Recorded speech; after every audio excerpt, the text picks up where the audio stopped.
Yeah. Okay, that's all I'm doing is verifying that you have it. You got 2 different purchases.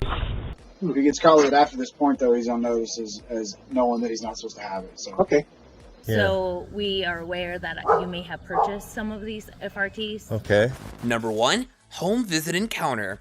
In a startling video making the rounds, we witness a scene straight out of a legal drama.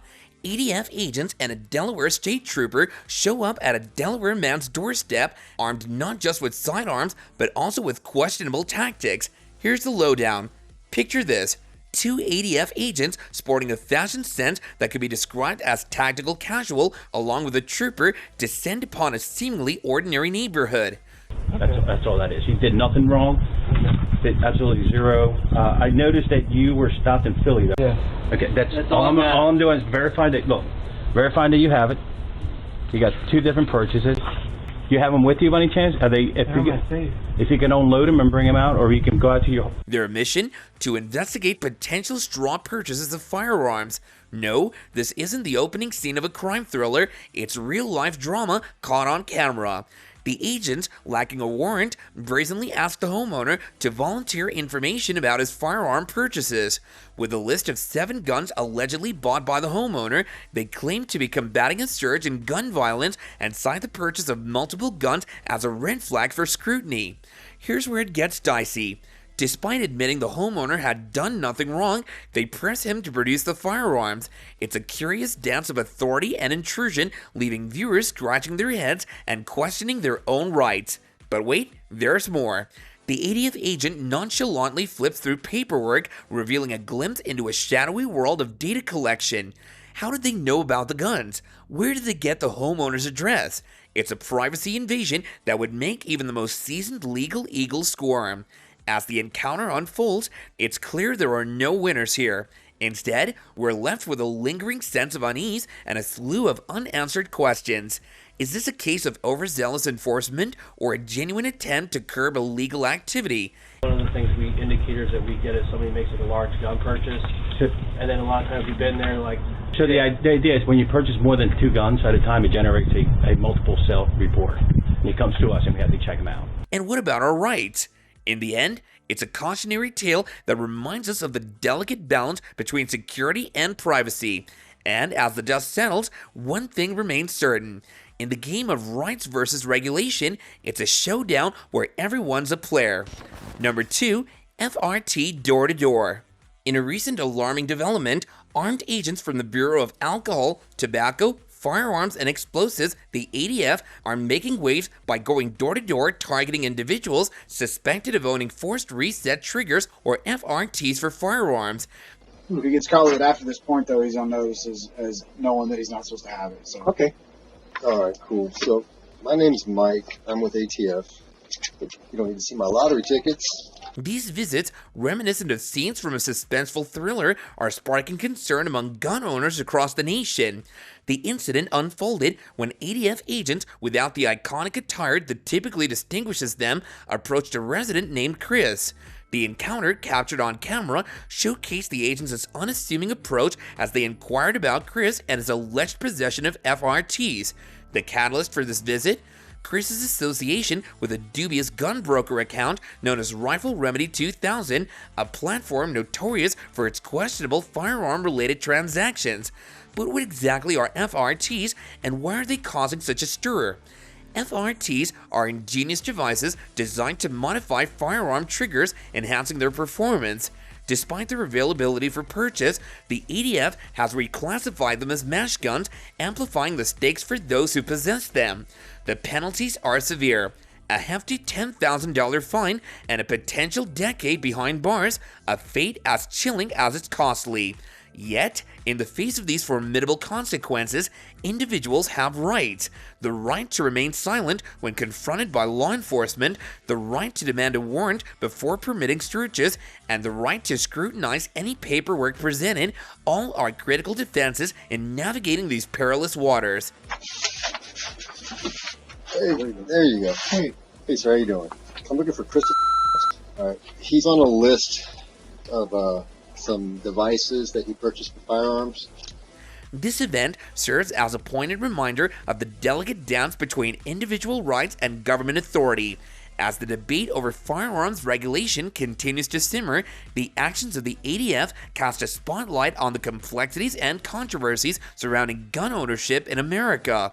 As doors across the country remain under the watchful eye of ATF agents, one thing is clear: the tension between security and liberty has never been more palpable. Number 3. Record breach scandal. Hey there, fellow arm enthusiasts, buckle up for a wild ride into the heart of the latest Second Amendment saga. Picture this: Mesa, Arizona, home to Black Metal Firearms LLC, a hotspot for AR-15 aficionados, but hold on to your hats because trouble's brewing in paradise. In a shocking twist, an undercover video has blown the lid off ATF shenanigans. Yep, you heard that right. The Bureau of Alcohol, Tobacco, Firearms and Explosives, ATF, got caught red-handed doing some seriously shady stuff. What stuff, you ask? Well, they were caught illegally snapping pics of FFL, Federal Firearms license records at Black Metal Firearms, and get this, using their personal phones. Talk about a breach of trust. Now let's dive into the nitty-gritty. According to the internal rules, ATF agents are only allowed to photocopy certain documents for evidence in specific cases. But here's the kicker: they're definitely not supposed to snap pics of entire logbooks willy-nilly. It's like they missed the memo on playing by the rules. But wait, there's more. This isn't just some isolated incident, oh no. It's part of a larger trend. Under President Biden's zero-tolerance policies, FFL revocations are skyrocketing, and guess what's fueling the fire? Minor clerical errors. Yep, you heard me right. The littlest slip-up could land you in hot water faster than you can say background check. But fear not, dear gun enthusiasts, for there's a silver lining amidst the storm clouds. Enter Fastbound and FFL Guard, your trusty sidekicks in the battle for compliance. Fastbound, the digital record-keeping superhero, swoops in to save the day with its user-friendly interface and bulletproof inventory management. And let's not forget about FFL Guard, the compliance watchdog keeping ATF auditors on their toes. So what's the bottom line? Running a gun business ain't for the faint of heart. It's a high-stakes game of paperwork, precision, and perseverance. But with the right tools and a dash of vigilance, we'll weather the storm together. Stay locked and loaded, my friends. Number 4. FRT Seizure Standoff. In a riveting video circulating online, a scene unfolds under ominous skies as ATF agents, flanked by local law enforcement, descend upon residences to seize what were once legally acquired firearm parts. The contraband in question? FRT triggers innocuous devices that have now found themselves on the wrong side of ATF interpretation. Yeah, I don't disagree with you at all. I understand. I don't want to be here anymore than you want me to Sure. be here. Well, it's the problem is you. Yeah. So we are aware that you may have purchased some of these FRTs. Okay. I don't have any comments on this subject. I won't be giving you anything. As the footage progresses, a tense exchange plays out between one homeowner and the authorities. With a steely resolve, the individual refuses to comply with the agency's demands or entertain their inquiries, invoking their rights with unwavering conviction. It's a standoff that encapsulates the simmering tension between individual liberties and government enforcement. What becomes abundantly clear is the clash of perspectives at play. While the agents assert their authority under the guise of enforcing new rules, the homeowner rebukes their actions, decrying what they see as government overreach. It's a narrative fraught with implications, echoing sentiments of distrust towards bureaucratic institutions and a perceived disconnect between governing bodies and the governed. Amidst the charged atmosphere, there's a palpable undercurrent of sympathy towards the law enforcement officers who are portrayed as mere instruments of a broader agenda. Yet, the core message remains resolute: citizens standing firm in defense of their rights against what they perceive as unjust impositions. Like low visibility MP7 rigs. Oh, Yeah. Okay, awesome. cool. So were you expecting us? You did purchase FRTs. Again, you wouldn't be in trouble if you just gave those up to us. Or you go against the citizens because they've spoken what they buy and what they do. The citizens are speaking. But the saga doesn't end at the doorstep. The video serves as a call to action, urging viewers to wield their civic power. From the impassioned plea to send the footage to elected officials to the rallying cry for political accountability, it's a narrative that transcends mere documentation, morphing into a catalyst for civic engagement and a reminder of the enduring struggle for freedom in the land of the free. Number 5. Agent Ambush.